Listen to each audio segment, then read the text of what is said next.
चर्चित नेपाली निबन्धहरू प्रस्तुत गर्दै जाने सन्दर्भमा आज प्राध्यापक बालकृष्ण पोखरेलको ब्राह्मणवाद जिन्दाबाद शीर्षकको निबन्ध लिएर उपस्थित भएको छु र यो निबन्ध 2051-52 सालतिर अन्तर्राष्ट्रिय मञ्चको वर्ष 12 अङ्क 7 मा प्रकाशित भएको थियो र यो अत्यन्त चिन्तनमूलक निबन्ध रहेको छ।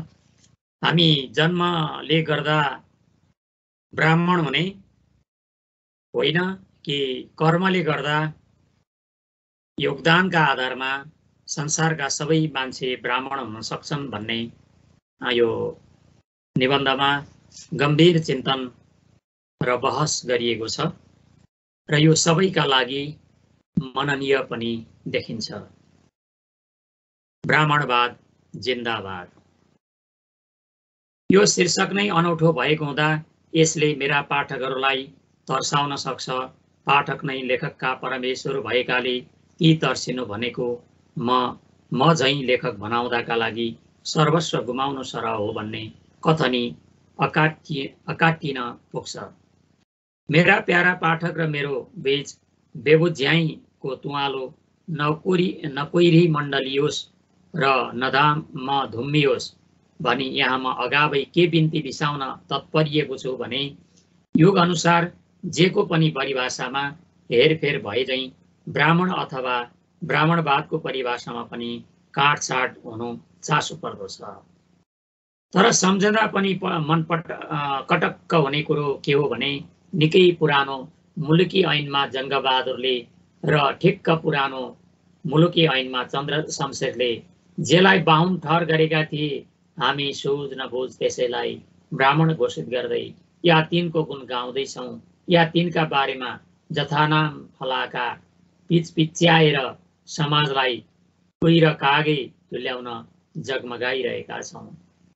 मेरा प्यारा पाठकहरू हो, म तपाईँ समक्ष के कुरो कहेर मनको बहलाई सहलाउँ र मत थेर्याउँ भन्दैछु भने हाम्रा केही बाहुनहरू ब्राह्मण होलान् तर जम्मै बाहुनहरूलाई ब्राह्मण मान्नु ब्राह्मण शब्दको धज्जी उडाउनु झैँ हो।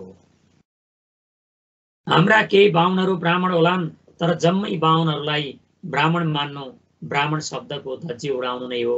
ब्राह्मण शब्दको वैज्ञानिक परिभाषा हाम्रा प्राचीन आचार्यहरूलाई थाहा थियो।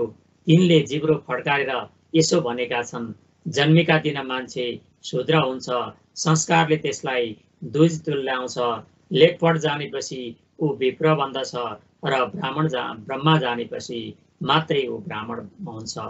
जन्मना जायते शूद्र कर्मणा द्विजोच्यते यसरी भनिएको छ।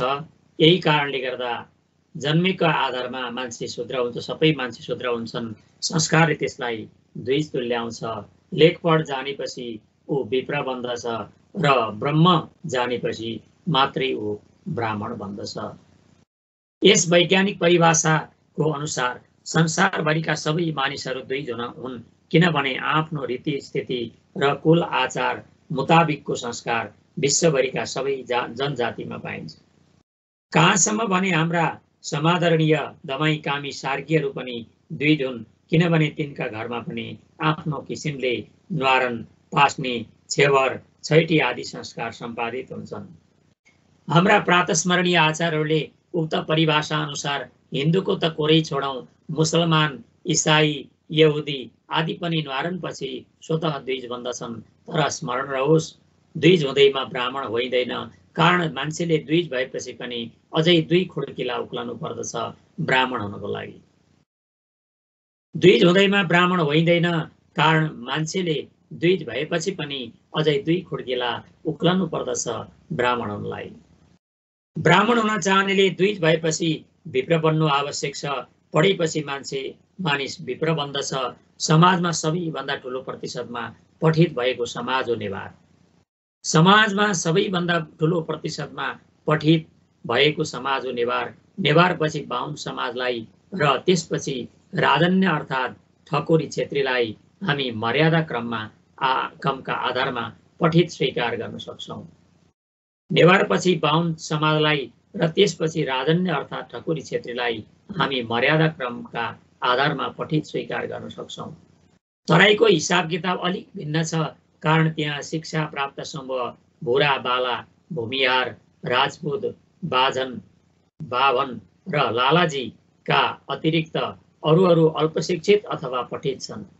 पहाडका दलित एवं सेता मगुरालीहरू र तराईका हरिजन र भुरा, बाल इतरहरूमा पनि ठ्याम्मै शिक्षा छैन भन्ने आशय मेरो होइन। मेरो आशय के हो भने हामी मध्ये सबैमा विप्र छौँ, किनभने प्रतिशतको कमी बेसीको कुरो अर्कै हो। हामी सबैमा पठित र शिक्षित छन्।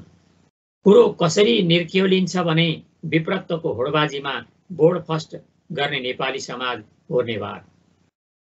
विप्रत्वको होडबाजीमा बोर्ड फर्स्ट गर्ने नेपाली समाज हो नेवार। बाहुनहरूले यस होडबाजीमा बोर्ड सेकेन्ड चाहिँ ल्याएकै छन् भन्नु पर्यो। शिक्षा प्राप्ति नै विप्रत्वको आधार भएकाले संसारका जति पनि शिक्षित छन् ती सबै विप्र हुन् भन्ने कुरो सहजै प्रकाशमा आउँछ। तर विकसित भन्दा विकसित मुलुकमा पनि 100% विप्र शिक्षित हुँदा रहेनछन्। पूर्वी जर्मनीकै कुरा गरौँ, हालै प्रकाशित तथ्याङ्क अनुसार त्यहाँ लगभग 20 लाख ततननहरूमध्ये थोरै प्रतिशत खरच पठल नपठल त मभक त मरलहरू थिए र धेरै प्रतिशत त कालो अक्षर भैँसी बराबरहरू थिए। यी दुवै थरी पठित ठहरिने हुँदा यिनीहरू विप्रको शीर्षकभित्र पर्न नसक्ने कुरो प्रष्ट छ। जर्मनी झैँ अति विकसित मुलुकमा त जम्मैलाई विप्र मान्न नमिल्ने सत्य ओरवरिन्छ भने झन कम विकसित भएको देशको हाल के होला। तैपनि हाम्रा उदारमना आचार्यहरूले जुनसुकै संस्कारबाट द्विज भएको भए तापनि शिक्षित कि वा पठित भएको मान्छेलाई विप्रको मान्यता दिएका थिए। हेरी यही चाहिँ संस्कारले मात्र मान्छे द्विज हुन सक्छ र यो चाहिँ ओनामा सिडङले मात्रै मान्छे विप्र बन्न सक्छ भनी तिनले माखा बित्ते चित्तको साँघुरो पूर्वाग्रहद्वारा वशीभूत भई कुनै ऐसन र तैसनका प्रतिबन्ध चाहिँ बनाएका थिएनन्। द्विजका हृदयमा राजा सगरका पुरोहित वशिष्ठ जुन दर्जामा ऋषि थिए त्योभन्दा सानो दर्जाका ऋषि सगरका 60,000 छोरा प्रजाको हत्या गर्ने कपिल थिएनन्। परन्तु तिनले किटान गरेको कटुसत्य के थियो भने द्विज र विप्र हुँदैमा मान्छे ब्राह्मण हुन सक्दैन। द्विज र विप्र हुँदैमा मान्छे ब्राह्मण हुन सक्दैन, किनभने ब्राह्मण हुनका लागि ब्रह्मको ज्ञान हुनु आवश्यक थियो। प्यारा पाठकहरू हो, तपाईहरू भन्नुहोला उसो भए ब्रह्म, परब्रह्म अथवा ईश्वर नमान्ने नास्तिकहरूलाई हाम्रा आचार्यहरूले ब्राह्मण मानेका रहेनछन्। तर मेरो तपाईहरूसितको विशेष बिन्ती बिसाउने के छ भने ब्राह्मण हुनका लागि आस्तिक हुनु आवश्यक थिएन। ब्राह्मण हुनका लागि आस्तिक हुनु आवश्यक थिएन। यदि त्यो आवश्यक थियो भएको भए बृहस्पतिका परम प्रिय शिष्य चारवाक र चारवाक चाहिँ नास्तिक दार्शनिक पैदा गर्ने बृहस्पति ब्राह्मण ठहरिने थिएन।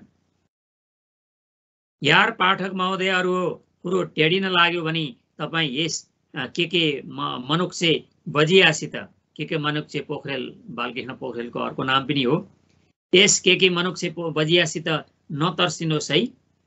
यार धरोधरम म यहाँ आफूसित भएका जम्मै चेत चिवारलाई खटाएर भए पनि कुरो मोरोलाई टेढिन नदिन गजबसँग चनाखिएको छु। सुन्नुहोस्, ब्रह्मम जानाति ब्राह्मण भनी चिच्याउनु पूर्व ब्रह्म भन्ने वस्तु के थोक रहेछ भनी हामीले चाल पाउनु आवश्यक छ। उहिले धर्म प्रधान युगमा ब्रह्म अवश्य धेरै जसो विद्वानहरूका दृष्टिमा ईश्वर थियो। बहुसंख्यक आस्तिकका चेपमा परि गहुँसँगै घुन पिनिए झैँ अल्पसंख्यक नास्तिकको मत झिनिएको हुँदा त्यस धर्मपरायण युगमा ब्रह्म ईश्वरलाई नै ठानियो। यो युग पनि अधर्म प्रधान पक्कै होइन, किनभने अहिले पनि मानिस कुनै न कुनै धर्मसित संलग्न छँदैछ। तथापि यो धर्मको एकाधिकारी युग नभएको हुँदा आज ब्रह्मको अर्थ केवल ईश्वर मात्र लाग्न सक्दैन। ब्रह्म शब्दका हजारौं अर्थमध्ये केवल एउटा अर्थ ईश्वर लाग्छ आज। अचेल हामी साधारण कुराकानीहरूमा यस प्रकारका प्रसङ्ग सुन्न पाउँछौँ। तिमी जेसुकै भन, मेरो ब्रह्मले तिमी दोषी हौ भन्ने स्वीकार गर्दैन। 2. म आफ्नो ब्रह्म साक्षी राखेर भन्छु, आज देखा परेका अपचलनहरू प्रजातन्त्रका दुष्परिणाम होइनन्। त्यो छातीभित्र ब्रह्म नभएको मानिस पशु नभए के होला त? 4 तेरो केही दोष छैन राम, त्यो त होइन, तेरो ब्रह्म बोलेको हो। यस्ता उदाहरण थुप्रै दिन सकिन्छ, तापनि यति मात्रैले पनि ब्रह्मको सही चिनारी मिल्ने कुरामा रत्तिभर सन्देह छैन। अझै पनि भागवत दर्शनमा गहन आस्था हुनेहरूले यी वाक्यमा ब्रह्म शब्दलाई ईश्वरकै पर्याय मान्न सक्दछन्, परन्तु आधुनिक परिप्रेक्ष्यमा ब्रह्मको अर्थ लाग्दछ विशेष ज्ञान। आधुनिक अर्थमा ब्रह्मको अर्थ लाग्दछ विशेष ज्ञान। यसैले अब भागवत दर्शनमा मात्र सीमित नभई ब्रह्म शब्दले विज्ञान, अर्थशास्त्र, समाजशास्त्र, राजनीतिशास्त्र, ललित आदि कला, भाषाशास्त्र, साहित्यशास्त्र, गणित आदि झैँ अनगिन्ती अनुशासनसित बाहाँजोरी मित लगाउन पुगेको छ। उहिले भागवत दर्शनका अध्येताका लागि ईश्वर ब्रह्म थियो भने अहिले ब्रह्म अनुशासनै पछि अलग ढङ्गले अर्थिनु आवश्यक छ। उदाहरणार्थ अर्थशास्त्रीको ब्रह्म अर्थशास्त्र हो भने इतिहासकारको ब्रह्म इतिहास हो। ब्रह्म शब्दको सही र युग सापेक्ष परिभाषासित चिन्जान हुनासाथ अब ब्राह्मण के हो, के थोक हो भनी परि लगाउनु सम्भव हुन जान्छ। जो आफ्नो ब्रह्म अर्थात् विशेष अध्ययनको विषयमा पारङ्गत छ त्यो नै सही अर्थमा ब्राह्मण हो। जो आफ्नो ब्रह्म अर्थात् विशेष अध्ययनको विषयमा पारङ्गत छ त्यो नै सही अर्थमा ब्राह्मण हो। म आधुनिकतम परिभाषाका आधारमा ब्राह्मणका केही प्रकारको उल्लेख गर्न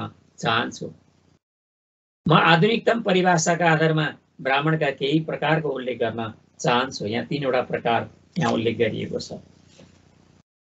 पहिलो हुन् भागवत ब्राह्मण। यस प्रकार भित्र हाम्रो देशका सबै जात र सबै जनजातिका विशेषज्ञ पर्दछन् र हिन्दू, इस्लाम, इसाई, मुसाई, सिख, बौद्ध, पोम्बो, सिन्तो आदि जुन धर्मका पनि प्रकाण्ड व्याख्याताहरू भागवत धर्मभित्र पर्दछन्। अर्थशास्त्रीय ब्राह्मण। यस प्रकारका ब्राह्मणहरू पनि सबै जात, सबै धर्म, सबै जाति र सबै राष्ट्रमा पाइन्छन्। 3 राजनैतिक ब्राह्मण।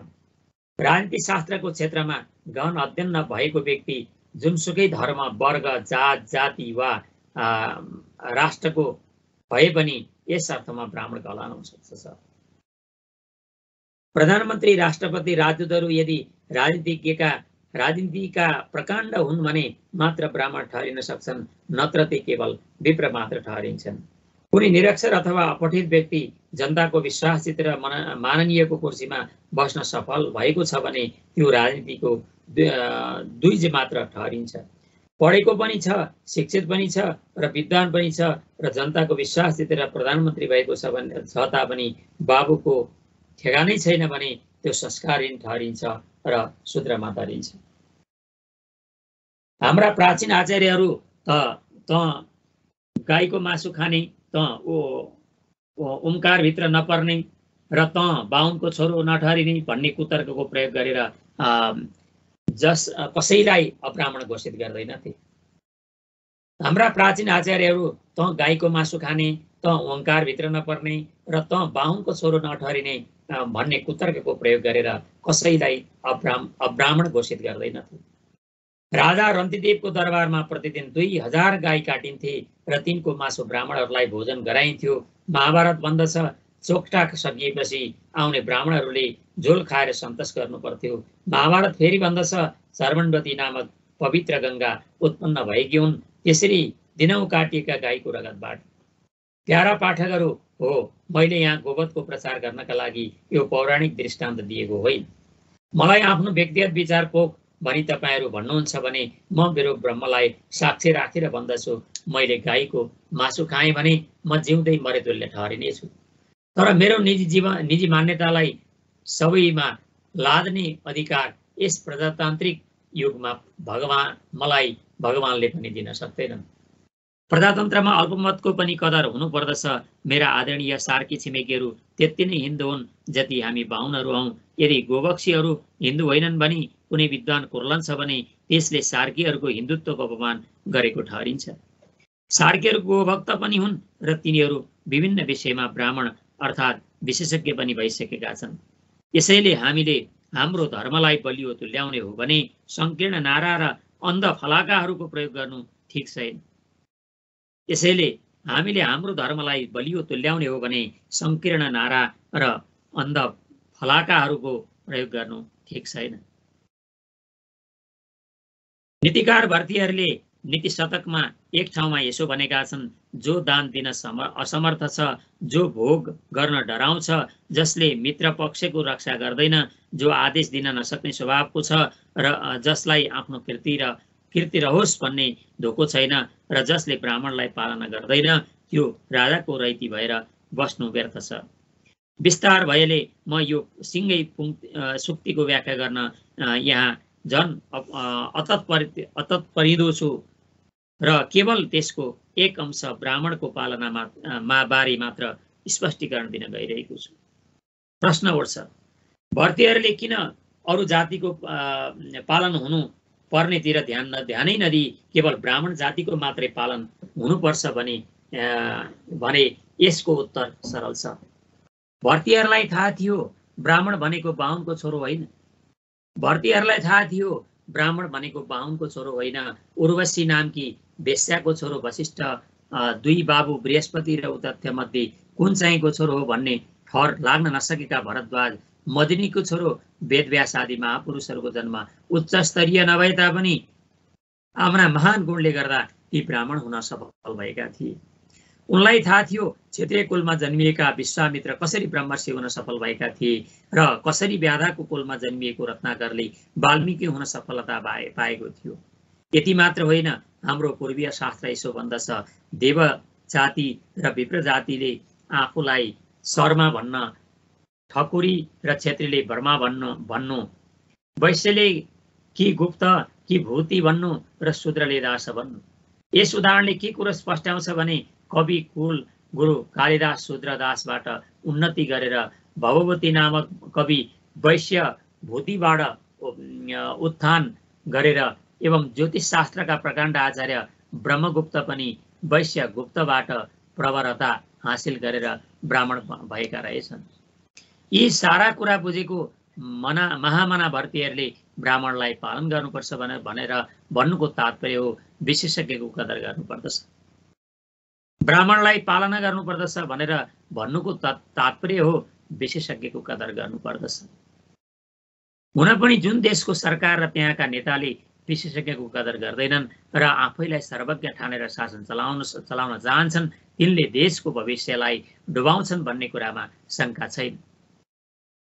जुन देशको सरकार र त्यहाँका नेताले विशेषज्ञको कदर गर्दैनन् र आफैलाई सर्वज्ञ ठानेर शासन चलाउन चाहन्छन्, तिनले देशको भविष्यलाई डुबाउँछन् भन्ने कुरामा शङ्का छैन।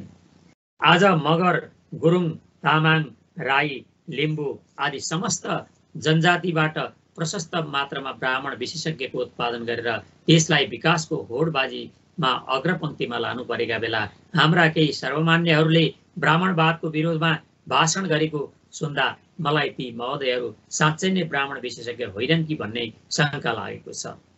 वास्तवमा ब्राह्मण केवल हिन्दू धर्मको मात्र पेवा होइन भन्ने कुरो इतिहासले पनि हामीलाई बताएको छ।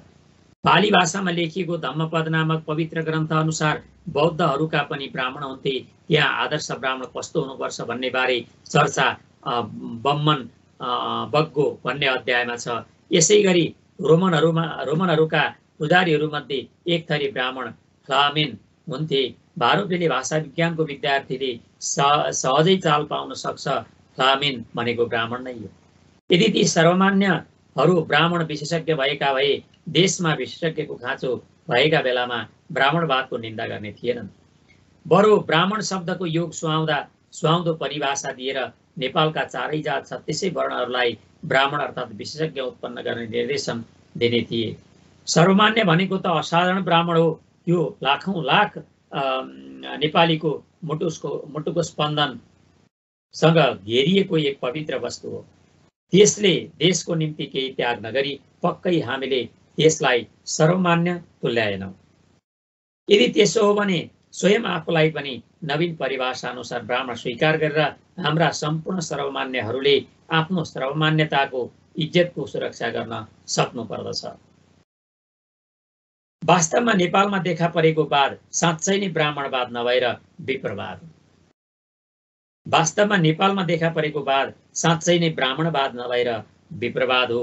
पठित वा शिक्षितहरू यदि प्रकाण्ड विद्वान छैनन् र जसरी तसरी तिनले एसएलसी दिएदेखि मास्टेटसम्मको प्रमाणपत्र हासिल गरेका छन् भने ती विप्र ठहरिन्छन्। आजको परिप्रेक्ष्यमा यो कुरो माथि पनि भनिसकिएको छ।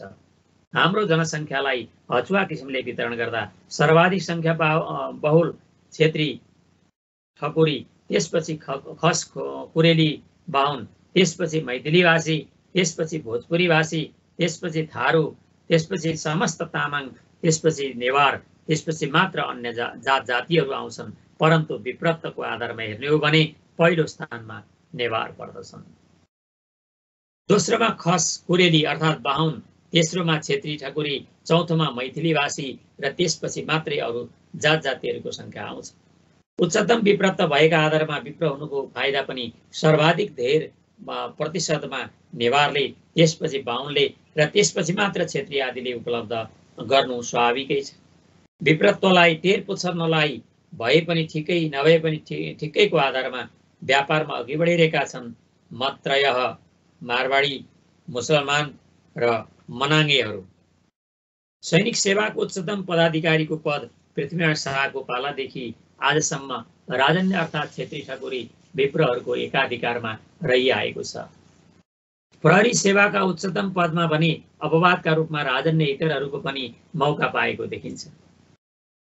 प्रहरी र सैनिकका मझौला र न्यूनतम ओहदामा भने हामी मगुरालीहरूलाई पाउँछौँ। हिजोसम्म यी सेवाहरू ततननहरू र खर्च पठलहरूका लागि पनि उपलब्ध हुन सक्थे, तर आज यिनमा पनि विप्रहरूले प्राथमिकता पाउन थालेका छन्। पञ्चायतकालमा राजनीतिको प्रवरता बाबुसाहेब ठकुरी र काजीहरू क्षेत्री र नेवारको त्रिकोणमा आश्रित थियो। दरबारयुक्त दरबारका नियन्ता यी नै थिए। दरबारविहीन दरबार सिंहदरबारको राजनीतिमा भने राष्ट्रिय जनसङ्ख्याका अन्य घटक बाहुन, सन्यासी आदिलाई पनि प्रवेश थियो। परन्तु प्रजातन्त्रको पुनर्बहालीपछि जब दुई प्रकारका दरबारहरूको द्वैत शासन समाप्त भयो र केवल एकै प्रकारको दरबार या सिंहदरबारले राजनीतिको अभिभारा सम्हाल्न थाल्यो, प्रवरताको प्रथम स्थानमा बाहुन जातिका विप्रहरू आसीन भएको कुरो अकाट्य छ। परन्तु सधैँ नै प्रवरताको स्थिति यस्तै रहिरहेला भन्न सकिन्न। तथापि व्यापार उद्योग आदिमा विशेष रुचि नभएका बाहुन विप्रहरूलाई प्रशस्त फुर्सद भएको हुनाले सबै प्रकारका वाम, दक्षिणपन्थी, मध्यस्थ, उग्र दक्षिणपन्थी, उग्र वाम इत्यादि राजनीतिमा आजसम्म बाहुनहरू नै संलग्न देखिएकाले निकट भविष्यमा भने तिनको प्रवरता कायम रहने कुरामा दुई मत हुन सक्दैन। जागिरदेखि बाहेक अन्य व्यवसायमा खास रुचि नलिने तर विप्रत्वको होडबाजीमा नेवार पछिको दोस्रो स्थानमा आउन सफल बाहुन विप्रहरूले नै आजको नेपालका शिक्षित ढाक्रीको ठुलो प्रतिशत ओगटेको हुँदा तिनीहरूले रोइरहनुभन्दा गीत गाउनु निकोको मनस्थितिवश झन्झन नौला राजनीतिक प्रयोग गर्दै जानु र च्याखी बल्झिएमा जसले मह काट्छ त्यसैले हात चाड्छको उदाहरण पनि पेश गर्दै जानु सम्भव छ। यो छलफलबाट के सिद्ध हुन्छ भने हालको विप्रवादको राजनीतिक लगाम भने आजसम्म बाहुनकै हातमा छ। बाहुन विप्रहरू नै राजनीतिमा प्रथम रहनको कारण तिनको जागिरमुखी मनोवृत्तिले गर्दा तिनले भोग्नु परेको शिक्षित ढाक्रेगिरी नै हो। तर सधैँ नै राजनीतिले आफ्ना रित्ता पेटभित्र कुदिरहेका मुसालाई नमारिदेला भन्ने कुरो चाल पाएर होला बाहुनहरूको यो विप्रसम्भ भर्खरै खुजुरा व्यापार, उद्योगपतिको दलाली, होटेल, चिया जमिन आदिको धन्दामा पनि देखिन थालेको छ। यसो नगरेमा भविष्यमा आफ्नो अस्मिता नरहने कुरो बाहुन विप्रहरूले चाल पाए नै छ। क्षमता अनुसार नजिकको दिल्ली, पन्जाब एवं अलिक टाढाको अरब, कोरियादेखि प्रशस्त टाढाको 7 समुद्र पार एक्लै अथवा परिवार लिएर जाने काममा पनि बाहुन विप्रहरूले रुचि लिएको पाइन्छ। नेपालको लामो राजनीतिक इतिहासमा केवल एउटा मात्र ब्राह्मण विशेषज्ञ प्रधानमन्त्री भएको पाइन्छ, अरू प्रधानमन्त्री विप्र मात्र देखा परेका छन्। द्विज पनि नठहरिने चरित्र संसारको निमित्त नै एउटा दुर्लभ वस्तु भएबारे माथि छलफल गरिसकियो। हुन सक्छ बढ्दो शहरीकरणका कारणले हालै प्रकट हुन थालेको खाद्य समाजमा केही शूद्र बिना संस्कारको व्यक्ति पनि पैदा होस्। यसको संकेत यत्रतत्र देखा पर्न थालेको छ। उदाहरणका लागि लिन सकिन्छ, दक्षिण सुनसरीको नव रूपाटारको एउटा क्षेत्रीय युवकलाई भर्खरै दिल्ली गई खातीमा परिणत भएको द्विज युवकले आमाको जुठो नबारेको र पनि समाजको सामान्य शिर ठाडो पारेर हिँडेको दृश्य मैले देखेको छु। उक्त युवककी दिदी र उसकी पति भर्खरै क्रिस्चियन भएका छन्। क्रिस्चियन भए तापनि तिनले संस्कारसित सरोकार राखेको हुँदा ती द्विज चाहिँ अवश्य हुन्। यदि तिनलाई लेखपढ आउने भए ती क्रिस्चियन भए तापनि विप्र चाहिँ रहिरहने थिए। परन्तु आमाको क्रिया नगर्ने उक्त खाद्य क्षेत्री केटो भने टेस्ट पास भएर पनि संस्कारच्युत भइदिएकाले मेरा दृष्टिमा शूद्र हुन पुग्यो। सबै बाहुनहरू ब्राह्मण होइनन् भन्ने कुरो माथि मैले गरिसकेको छु। सबै बाहुनहरू ब्राह्मण होइनन् भन्ने कुरो मैले माथि गरिसकेको छु। अब म के भन्न चाहन्छु भने लाखौं बाहुनहरू निरक्षर भएकाले ती विप्र पनि हुन सकेका छैनन्। लाखौं बाहुनहरू निरक्षर भएकाले ती विप्र पनि हुन सकेका छैनन्। मैले मेचीदेखि महाकालीसम्मको आफ्नो पैदल भ्रमणमा असंख्य बाहुनहरूलाई कपुरी क मात्र बाँच्न सक्ने तर कपुरी कसित साक्षात्कार हुँदा चाहिँ त्यसलाई नचिनेर लाजले शिर झुकाउने अवस्था पाएको छु।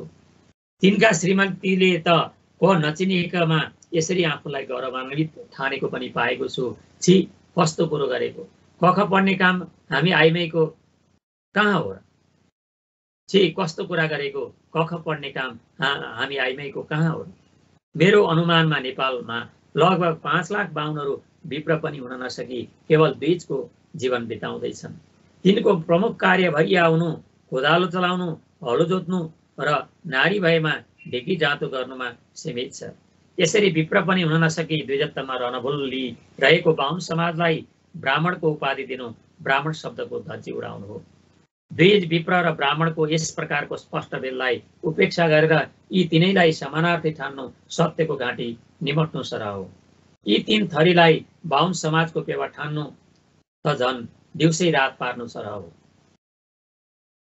मैले चाल पाएका केही ब्राह्मणहरूका नाम तल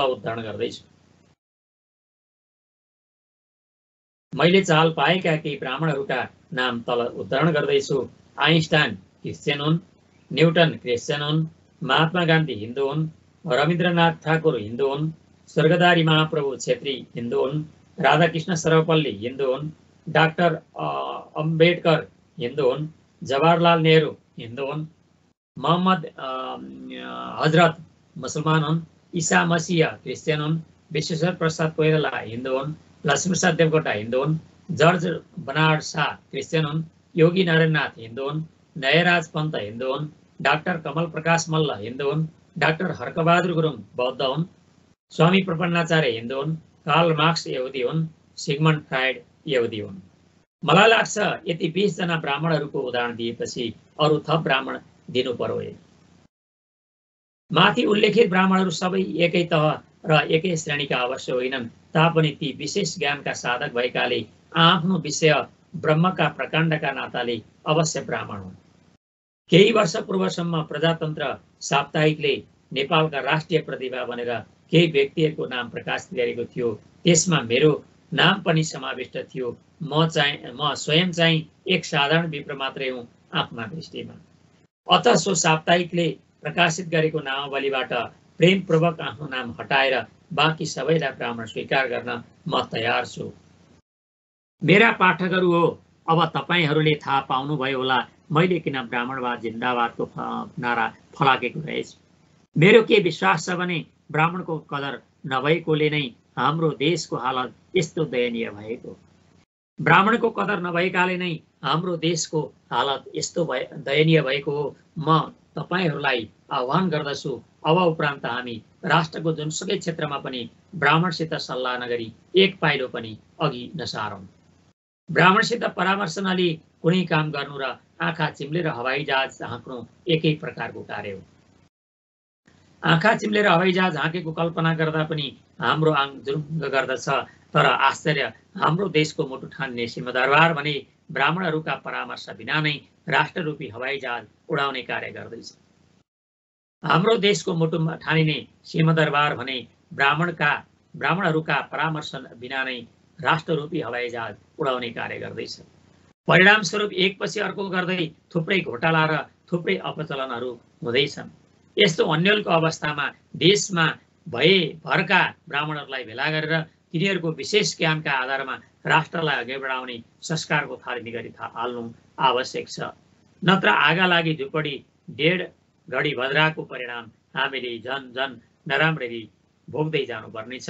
जबसम्म हाम्रा विप्लवहरूले आफूलाई सक्कली ब्राह्मण ठानिरहेछन् र ब्राह्मणको सामान्य पर्दा आफ्नो पोल खुल्ला कि भनी ती डराइरहेछन्, ती आँखा चिम्लेर हवाईजहाज चलाउने पाइलट नै रहिरहनेछन्। ती हवाईजहाज चलाउने पाइलट झैँ रहिरहनेछन्। यसैले त राष्ट्रको सुनौलो भविष्यका लागि म चिच्याएर कराउँदछु, ब्राह्मणवाद जिन्दाबाद।